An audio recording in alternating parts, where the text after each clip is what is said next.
So hi guys and welcome back to JK exam cracker और मैं हूं Ankush Thakur. And guys आज हम आपके लिए लेकर आए हैं कुछ और इम्पॉर्टेंट टॉपिक्स और आज हम सबसे पहले बात करेंगे मॉर्ले मिंटो रिफॉर्म्स ऑफ 1909। 1909 के साल में दिया गया ब्रिटिशर्स की तरफ से एक बहुत ही महत्वपूर्ण एक्ट जिसके अंदर उन्होंने जो भी इंडियन सब कॉन्टिनेंट के अंदर जो पॉलिटिक्स चल रही थी उसको फिलअप करने के लिए उन्होंने ये एक्ट वो लेकर आए थे। इस एक्ट में सेपरेट इलेक्टोरेट की बात की गई थी जो हमने इससे पहले की वीडियो में डिस्कस किया। 1908 में अमृतसर सेशन हो रहा है मुस्लिम लीग का, जहां पर वो लोग सेपरेट इलेक्टोरेट की बात कर रहे हैं और अंग्रेजों ने कहा कि बिल्कुल हम आपको ये चीज देंगे। और अगले ही साल यानी कि 1909 में मॉर्ले मिंटो रिफॉर्म जो है वो इंडिया पहुंच जाते हैं। इट मीन्स सिंपली मीन्स क्या है कि मॉर्ले मिंटो रिफॉर्म जो है उसमें बात की जाएगी ब्रिटिशर्स के द्वारा हिंदुस्तान की गवर्नमेंट को, हिंदुस्तान की जनता को कुछ रूल्स या आप कह सकते हो कुछ गिफ्ट देने की। तो चलिए एक बार नज़र डालते हैं मॉर्ले मिंटो रिफॉर्म पर। तो मॉर्ले और मिंटो यहाँ पर दो बंदे थे जिनके अंडर जो है ये जो एक्ट था इसको इंडिया में लाया गया था। Now write down in the comment section who is Morley and who is Minto. ये मैं आपसे कमेंट सेक्शन में जानना चाहूँगा बिकॉज ये तो आपको पता ही है कि इनमें से एक वायसरॉय होगा और एक कौन होगा, एक इनमें से आपका सेक्रेटरी ऑफ स्टेट होगा। तो ये मुझे आप बताइए कि who was Morley and who was Minto. अब ये देखिए these the reforms included the admission of Indians to the Secretary of State's Council। देखिए एक सेक्रेटरी ऑफ स्टेट काउंसिल की पोस्ट बनाई गई थी इंडिया में, ठीक है, और इस ग्रुप में अब इंडियंस को डाला जाएगा। यहाँ भी तक 1909 तक जो है 1885 से लेकर कांग्रेस जब से बनी है या 1906 में जो है मुस्लिम लीग बनी और 1909 में आकर ये लोग क्या कर रहे हैं, अब जो इन दोनों ग्रुप्स की डिमांड्स थी इन्होंने देख लिया कि इनको अब क्या क्या देना है। तो अब ये धीरे धीरे इंडियंस को कुछ चीज़ें देने की जो है वो कोशिश कर रहे हैं। तो सबसे पहले इन्होंने क्या कहा कि ठीक है इंडियंस की एडमिशन होगी secretary of the state council में, वायसरॉयज एग्जीक्यूटिव काउंसिल में, दो जगहों पर इंडियंस आएंगे, and executive council of Bombay and Madras में अब इंडियंस को डाला जाएगा। तो कहने का मतलब ये है कि एक एडमिनिस्ट्रेटिव बॉडी उसमें इंडियंस को जो है वो डाला जा रहा है, लेकिन सिर्फ डाला जा रहा है भाई साहब, पूछा नहीं जा रहा उनसे वहां पर कुछ भी, सिर्फ उनको खुश करने के लिए यहां पर यह कहा गया कि ठीक है हम इंडियंस को लेंगे और हम इंडियंस को यहां पर रखेंगे, ठीक है। And the introduction of elected element into the legislative council with provision for separate electorate for Muslims. और साथ ही साथ इन्होंने क्या कहा कि जितने भी लोग यहां पर जाएंगे, चाहे 10 लोग जा रहे हैं, 15 लोग जा रहे हैं, 21 लोग जा रहे हैं, लेकिन यहां पर क्या होगा, यहां पर सीट्स को रिजर्व रखा जाएगा। किसके लिए? यहां पर मुस्लिम्स के लिए सीट्स को रिजर्व रखा जाएगा। मींस सेपरेट इलेक्टोरेट इंट्रोड्यूस किया जाएगा मुस्लिम्स के लिए। तो कहने का मतलब यह है कि मान लेते हैं यहां पर अगर 3 लोग जा रहे हैं तो 3 में से सीट्स रिजर्व होंगी मुस्लिम्स के लिए भी और हिंदूज के लिए भी। तो इस तरीके से ये लोग जो है वो काम कर रहे थे। नेक्स्ट देख रहे हैं हम लोग, the reforms were regarded by Indians nationalist as too cautious. इन्होंने कहा कि नहीं ये जो आप लेकर आए हो ये सही चीज नहीं है। And the provision of the separate electorate for Muslims were resented by Hindus. ये कहा गया कि नहीं ये सब नहीं होना चाहिए। यहां पर यह चीज कही गई कि आप कैसे एक कम्युनिटी को सेपरेट इलेक्टोरेट दे सकते हो, किस पॉइंट पर आप ऐसी बातें कर रहे हो। आप तो सीधा सीधा इंडियन सोसाइटी को बांटने की बात जो है यहां पर कर रहे हो। हमारे नेशनलिस्ट इसके खिलाफ आवाज उठा रहे हैं लेकिन सुनवाई कोई नहीं हो रही है क्योंकि सारा का सारा जो हाँ या ना कहने की बारी है वो ब्रिटिशर्स के हाथ में ही है। तो वो जो डिसाइड करेंगे वही कानून है। The legislative council at centre. अब जो लेजिस्लेटिव काउंसिल होती थी, this council is for law making body. ये कानून बनाने वाली एक बॉडी थी जो सेंटर पर भी होती थी और प्रोविंसेस पर भी होती थी। अब ये कहा गया कि हम इसको भी बढ़ाएंगे। अगर पहले इसमें 10 लोग होते थे अब इनको हम 20 करेंगे या 15 करेंगे या जितना भी करेंगे।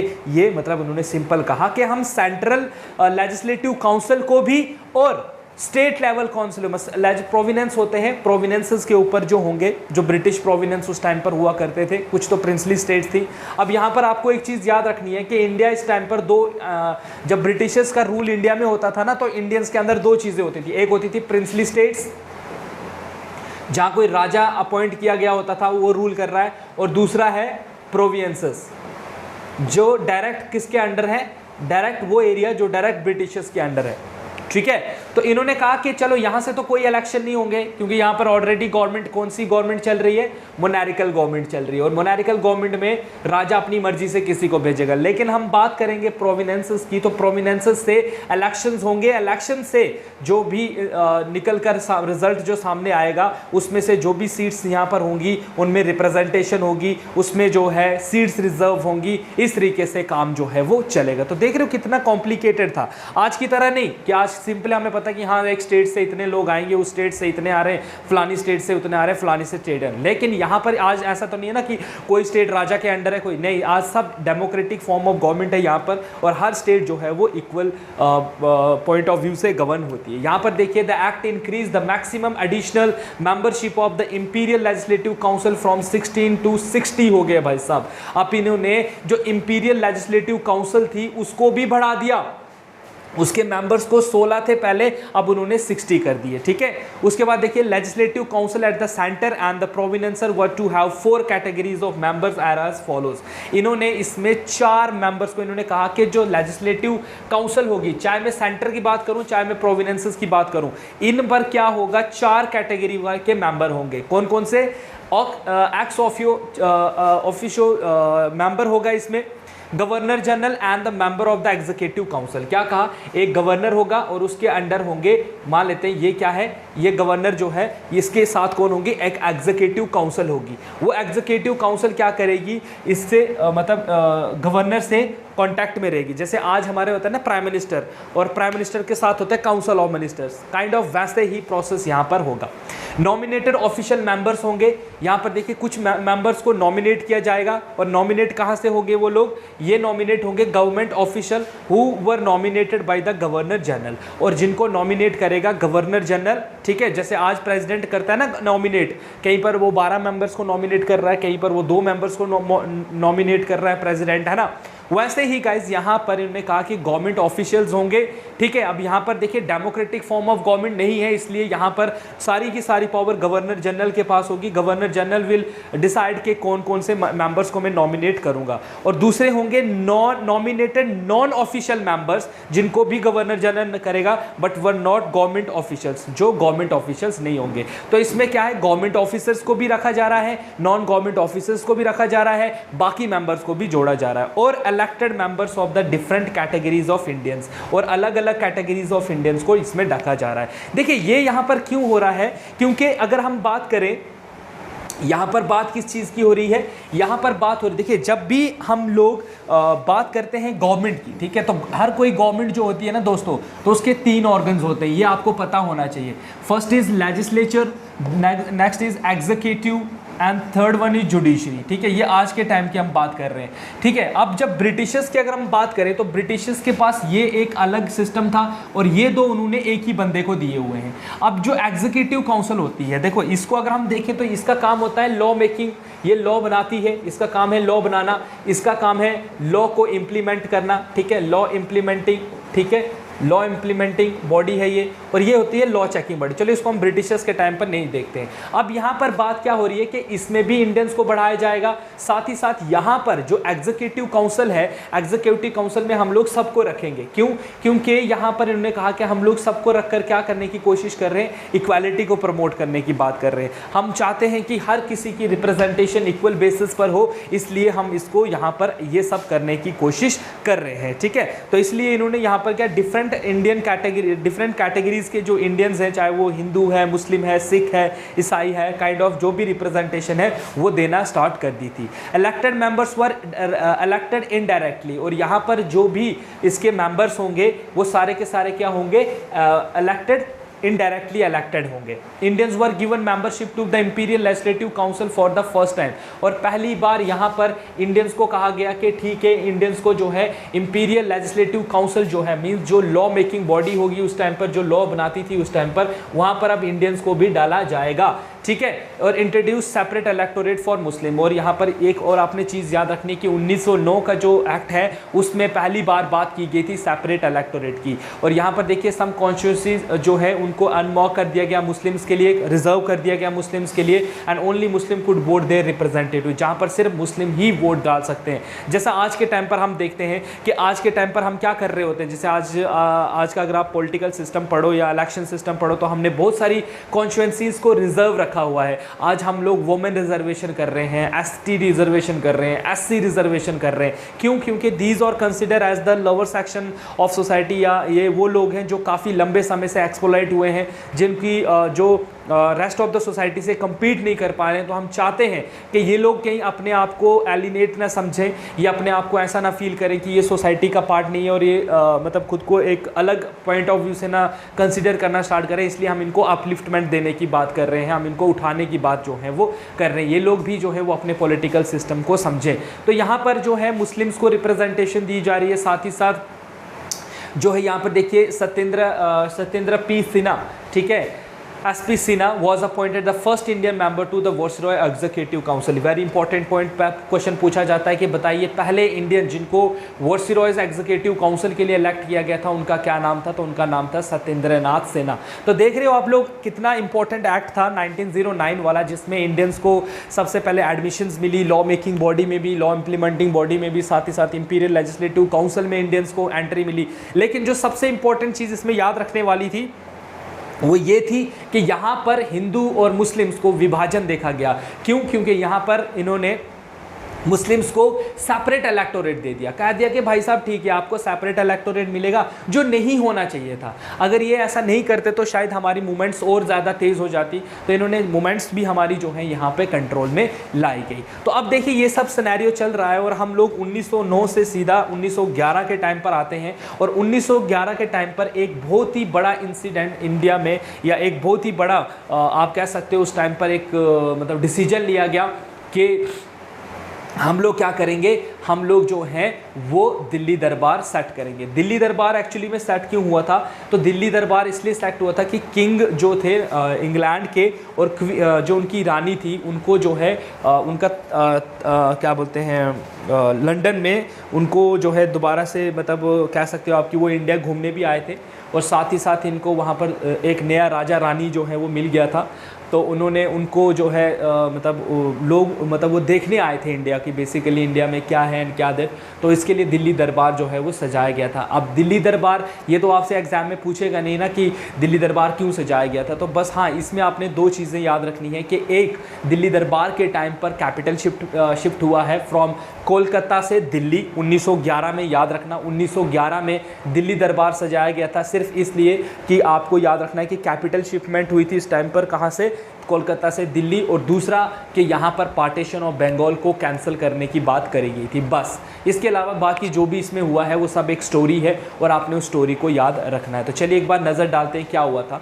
तो देखिए 1910 में क्या होता है, there was succession in England. England में सक्सेशन आ गया, मतलब जैसे होता ना कि बाप मर गया तो बेटा आ रहा है। तो यहाँ पर एक नया राजा रानी जो जैसे king George V ascended the throne, king George V को अब जो है वो राजा बनाया गया। In 1911 he paid visit to India. और 1910 में जब जॉर्ज वी जो है वो किंग बने तो उन्होंने डिसाइड किया कि भाई साहब वो क्या करेंगे, वो जो है वो इंडिया जाएंगे। ठीक है, अब इंडिया आएंगे तो ऑब्वियसली राजा और रानी आ रहे हैं भाई साहब, इतने ब्रिटेन के राजा रानी।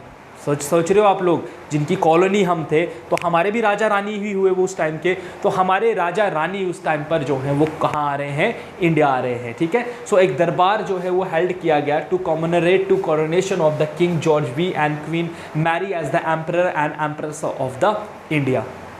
ठीक है, हमारे राजा रानी आ रहे हैं और उनके स्वागत में यहाँ पर जश्न मनाया जा रहा है भाई साहब, दरबार सजाए जा रहे हैं, पूरा दिल्ली सजाया गया है, पूरा ऑल दैट हो रहा है। तो a durbar brought back to the pomp and show of the Mughals once again in Delhi. ठीक है, दिल्ली को पूरा जिस तरीके से मुगल्स के टाइम पर होता था पूरा वैसे सजाया गया। The king and the queen attired in the coronation of robes with the thousands of diamonds and precious gems appeared in the jharoka of the red fort to give darshan to 5 lakh Indian people who gathered to greet the sovereign couple।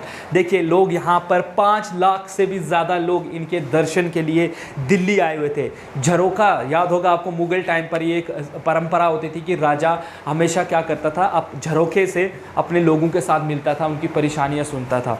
और उस time पर क्या होता था, राजा जनता में पैसे बांटता था कि चलो खुश रहेंगे लोग। लेकिन यहाँ पर उल्टा है, यहाँ पर राजा रानी आए हुए हैं इंडिया, ठीक है, और यहाँ पर क्या हो रहा है, लोग उनको देखने के लिए क्या कर रहे हैं, हीरे जवाहरात सोना चांदी ये लेकर जा रहे हैं। लोग नहीं, मतलब जो उस टाइम पे रिच लोग होंगे, राजा होंगे, वो इनसे मिलने के लिए उनको ट्रिब्यूट दे रहे हैं कि हमारे राजा रानी आए हैं और हम उनको ये सब जो है वो देंगे। तो ये लोग उनके लिए ये सब भेंटें लेकर जो हैं वो जा रहे हैं। Congress passed a resolution condemning the pomp and show of this durbar at the cost of the poor Indians. और यहाँ पर जबकि आम जनता, जैसे आज भी होता है ना, आज भी जनता पागल होती है। कोई इंस्टाग्राम का मतलब फॉलोअर जिसके फॉलोअर्स होते हैं, जो थोड़ी बहुत रील्स बना रहा होता है, एकदम से तुम्हारे सामने आ जाए तो तुम लोग ऐसे भीड़ उमड़ जाती है उसको देखने के लिए। फिर कोई सेलिब्रिटी अगर आ जाए तो भाई साहब भीड़ को पकड़ना इज़ नामुमकिन।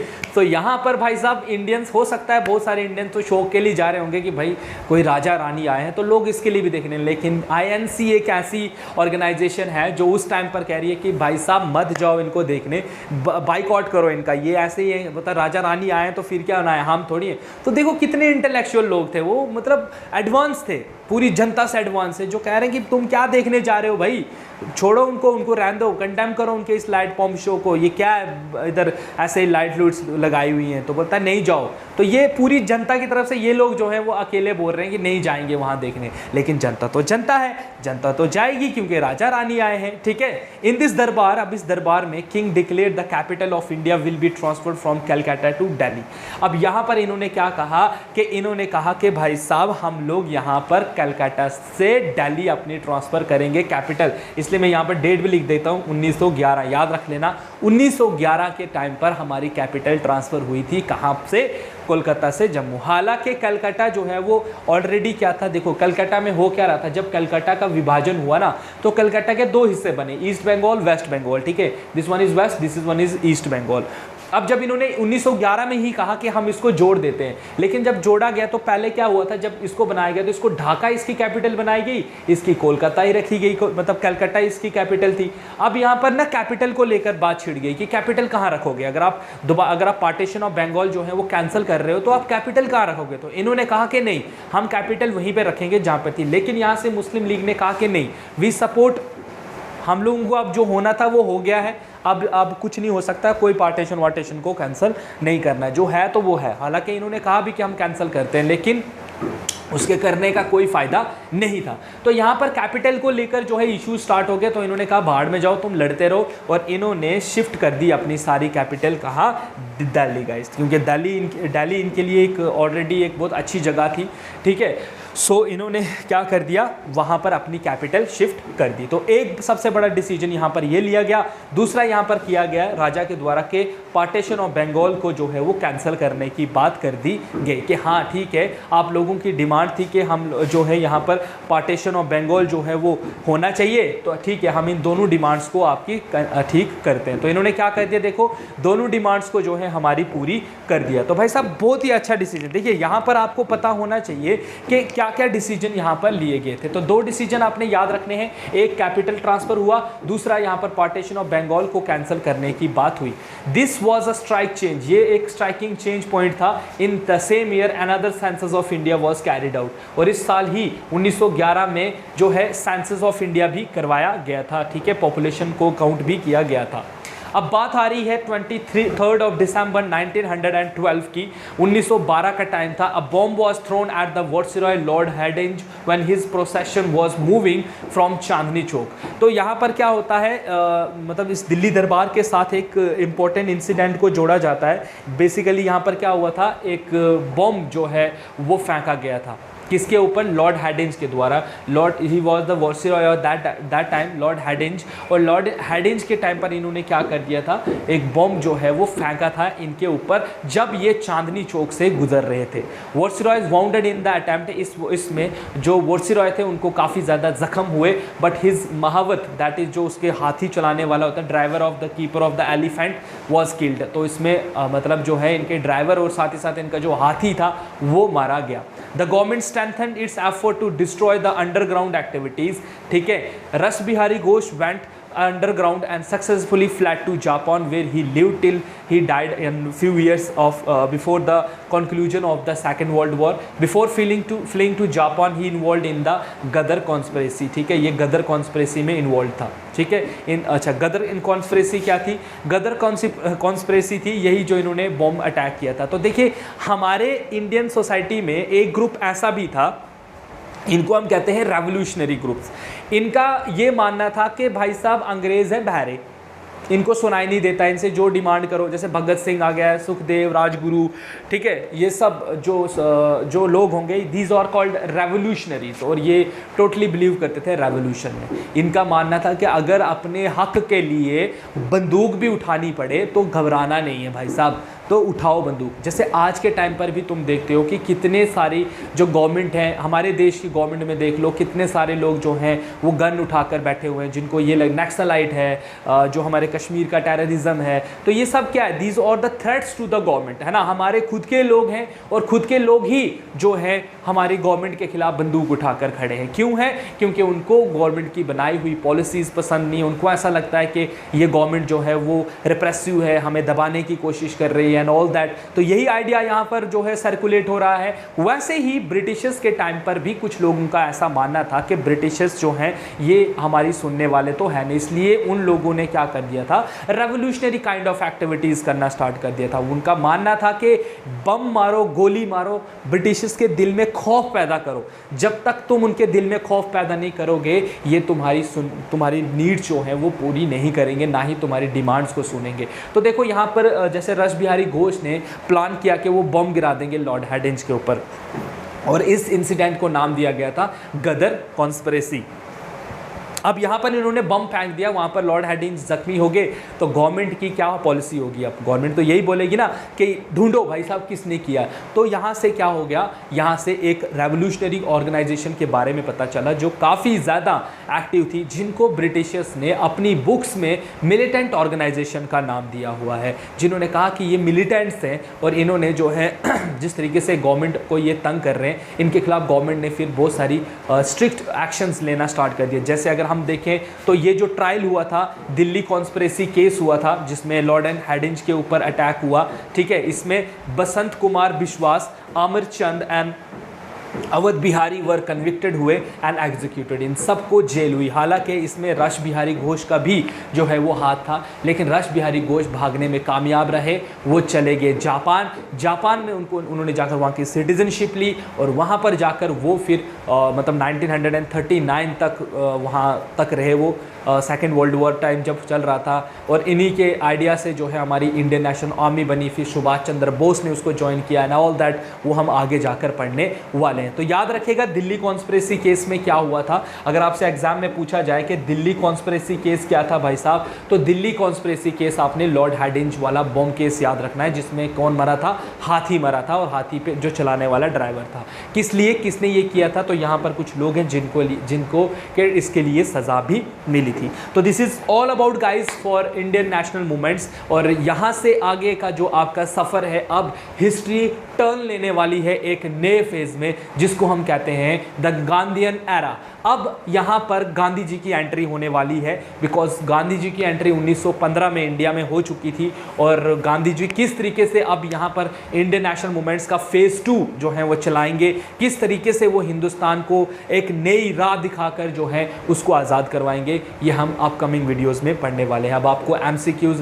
रेगुलर बेसिस पर मिल रहे हैं, एंड जल्द ही गाइज आपके एग्जाम्स भी होने वाले हैं। सो अपनी तैयारी में जल्दी से जल्दी बूस्ट अप हो जाओ और पढ़ना स्टार्ट कर दो, बिकॉज जल्द ही अगर आप अच्छे से पढ़ोगे जल्द ही जॉब आपके पास होगी और आपका ड्रीम प्रोजेक्ट जो है जिसके लिए आप सुबह शाम इतनी मेहनत कर रहे हो वो पूरा हो जाएगा। तो चलिए guys, for more update stay tuned with JK exam cracker. बाकी आपकी क्वेरीज कोई भी है तो हमारे ऑफिशियल नंबर पर हमारे साथ कॉन्टैक्ट कीजिए, कॉल कीजिए हमारे साथ। कोई भी आपकी किसी भी प्रकार की कोई भी आपको परेशानी आ रही है पढ़ने में किसी भी सब्जेक्ट को लेकर, तो आप हमारे साथ जुड़ सकते हैं। तो आज की वीडियो के लिए बस इतना ही गाइस, कल मिलते हैं, तब तक have a nice day and thank you so much.